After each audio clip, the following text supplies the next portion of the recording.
తాకట్టు పెట్టేశాడు జగనన్న గారు. ఈరోజు ఒక్క కాంగ్రెస్ పార్టీ మాత్రమే ప్రత్యేక హోదాకి కట్టుబడి ఉంది.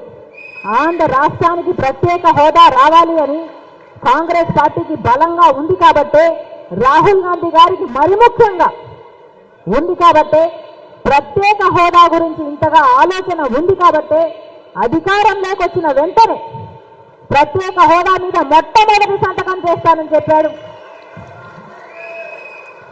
రాహుల్ గాంధీ గారు. కాబట్టి మనం ప్రజల్లోకి తీసుకెళ్ళాలి. ప్రత్యేక హోదా చాలా ముఖ్యమైన అంశం.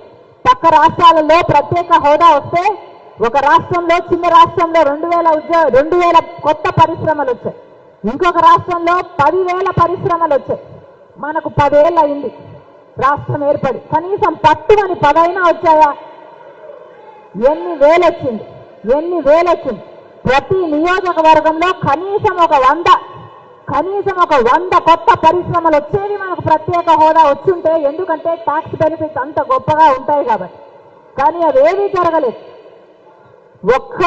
ఒక్క పరిశ్రమ రాకపోగా ఉన్నవి కూడా మూతబడి, బిడ్డలకు ఉద్యోగాలు లేకుండా బిడ్డలంతా ఉద్యోగాల కోసం వలసలు వెళ్లే పరిస్థితి, లేకపోతే 10,000, 12,000 రూపాయలకు ఉద్యోగాలు చేసుకునే పరిస్థితికి వచ్చింది. అంటే కేవలం మనకు ప్రత్యేక హోదా లేదు కాబట్టి మీరందరూ తీసుకెళ్లాల్సిన విషయం, ప్రజల్లోకి గడప గడపకి 10 సంవత్సరాలు, 5 కాదు ముందు చెప్పినట్టు 10 సంవత్సరాల ప్రత్యేక హోదా కాంగ్రెస్ పార్టీ ఇస్తుంది.